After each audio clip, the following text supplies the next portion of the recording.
Viewers beware, you are in for this video. So I decided it's Halloween. I thought I might as well do something instead of just lounging around playing Metroid Dread. So why not make a video? The thing is though, what should I do it on? Well, Halloween. I'm a ghost, apparently. So I decided, what would the next Halloween special for Death Battle be? Now, a lot of people are saying that it should be Freddy versus, or no, Michael versus Jason.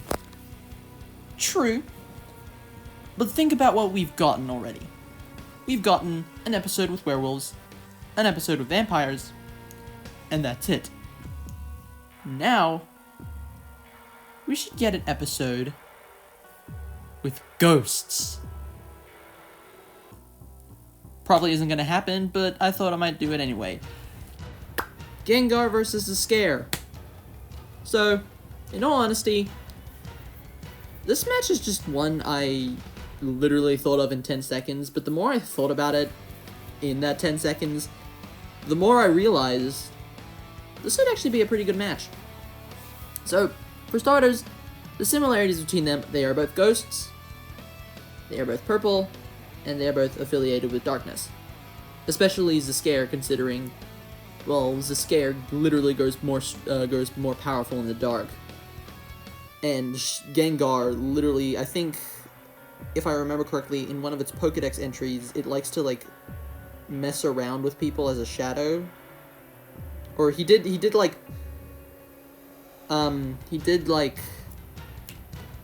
become Ash's shadow in the anime, so they do have Gengar has a lot, admittedly, and Zscare doesn't have that much. I mean, for Zscare can fly, he can go intangible like all ghosts should. He can shoot energy beams from his hands and his chest, which can contend with Frankenstrike. So that would put him at building level. He also has telekinesis, so he can move stuff with his mind. Like I said before, he gets stronger in the dark, which is why in space he becomes really powerful. And he's also somewhat skilled in magic, as he was able to pull himself back together using the energy of Ledger Domain. So he also has like a giant ass scythe, and this one's a bit debatable, but he did have the Alpha Rune for a bit. So if you want to give him that, you could, but if you don't, then that's completely understandable. And of course, he's weak to light. If he experiences light bright enough, like the sun, or Atomix's just nuclear thing, then he'll immediately disintegrate. As for Gengar, he has... oh boy. So, for starters, let's talk about his moves in general. So some of this is coming from the Versus Battle Wiki, like the Gengar Ghastly Haunter page on Versus Battle Wiki. So he has Shadow Ball, Confusion Ray, or Confuse Ray, Lick, Nightshade, Hypnosis. I'm also giving him Dream Eater, because you can't have Hypnosis without Dream Eater. Shadow Claw, Shadow Punch, Dark Pulse, and also Psychic, because I feel like having the two use their telekinesis attacks against each other would be very fun. Like Zscare, he can also fly, go intangible. He can also create illusions via Nightshade. He can suck the life force out of you with Lick, but that wouldn't really be effective because, well, Ecto and Neurites don't really have life force. He also can, manipulate your perception and stuff. And this one was from the manga, but a Ghastly did it, so this one's also kind of debatable. He also has the ability to basically bring back dead Pokemon. He has, the power of necromancy and stuff. So, now, this is where I get into the animation a bit. So, for the animation, I think it would be fine in sprites if they used, the type of sprites for, Ben 10 versus Green Lantern, Goku Black versus Reverse Flash, or Archie versus Wally. Because, like, let's be real, those sprites are amazing. Or they could do it in 3D with, like, the models from the Ben 10 games and the Pokemon games. Kind of like Machamp vs. Goro. Or you could just do it in hand-drawn. Personally, I would have it in sprite with some, like, hand-drawn elements. Kind of like Dio vs. Alucard, and this is where I get to a lot of similarities between the two. So, I kind of want, in the animation, they should have, like, a big army fighting. So, like, you can have, like, Zscair and his Ectoneurite army just attacking Gengar and his army of dead Pokemon. Oh god, Pokemon is a weird franchise. That'd kind of be cool. It would kind of take, like, what Dio vs. Alucard did with, like, all the zombies from level 0, and just, like, amp it up a little more, because it's not only an army of Ectoneurites, alien ghosts, it's also an army of dead Pokemon. What am I saying? And I feel like this setting should be like night or something, because night is where they both shine the most. Gengar can basically become shadows or something, I don't know.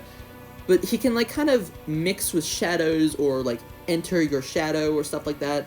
He has a lot of shadow-based attacks, and Zscair is at his strongest in the dark. So, having them in the dark, in, like, a night, in, like, maybe you can set it in, like, Anur Transil or something. You can set it in, like, the Castle Zscair. And you can have them outside, or, like, they start inside the castle, and then they get flung out without damaging anything, because they're ghosts, so. And then, when they get out, Zscair unleashes his Ectoneurite army, and Gengar uses his necromancy to raise a bunch of dead Pokemon, and they have, like, a big army, and it would be cool. You can also have their abilities clash, so, like, Gengar could use, like, either Dark Pulse or Shadow Ball, and Zscair can use his energy beams. They can have, like, a big sword, they can have, like, a kind of, like, sword fight kind of thing, where, like, Gengar uses Shadow Claw, and Zscair uses, his Scythe. And, yeah. Now, my biggest problem here is the death. So, I honestly don't know what the death should be. I have a vague idea, but I don't know if it would actually work. So, like I said, Zscair can, like, really be hurt with, like, really bright light, whether that be, like, the sun, Atomix's atomic energy, upgrades, I-beam, and feedback's electricity. He can only really be hurt by, like, really bright stuff, because, I don't know, he's a ghost vampire. As for Gengar, the only really big weaknesses he has are Ghost, Psychic, and Dark-type attacks, or Dark-type Pokemon, or other stuff. So, basically, you have two foes who basically can't really kill each other. Although, I guess Gengar could just use, like, Hypnosis and Dream Eater, and, like, that wouldn't work, though, because Dream Eater doesn't really do damage. It does, like, never mind. So, if you have an idea for the death, maybe, like, Gengar, I don't know, I mean, maybe he can, like, carry Zscair all the way up, or, like, they have, like, a fight in the air, and, like, Gengar uses Shadow Punch to launch Zscair, like, close to the sun, and then the gets disintegrated. I also feel like in this fight, they should use, they should kind of use the environment, because that was one of the best parts of Dio vs. Alucard. They really did go ham on the environment. Like, Dio, he basically took his knives from, like, a blade store, and then they had, like, a big fight with, like, the hands of Big Ben. That was really cool. You could do something similar with that, but, like, I don't know. maybe, like, I mean, I guess, although Gengar's not really, like, a typical Ben 10 Ectoneurite, so what you could do is, like, you can have them launch, you can have them be launched into, like, the main area of Anartransil, and then all, like, the citizens, like, yell at Gengar and, like, attack him or something, and then he, like, phases out and stuff. So that could work. And if Gengar does win, which I'm pretty sure he does considering it's Gengar, you could have him be the new High Ecto Lord, which would be pretty cool and cute, since Gengar is a really cool Pokemon. So yeah, that's really basically my idea for another Halloween special. I actually kind of hope this becomes a full episode now, because I love this idea. It's pretty cool. So, without further ado, thank you all so much for watching. I hope you have a happy Halloween. I'm not gonna ask for you guys to subscribe today, because I'm just have a good day, everybody. I will see you all when Akuma vs. Shao Kahn comes out, so have fun.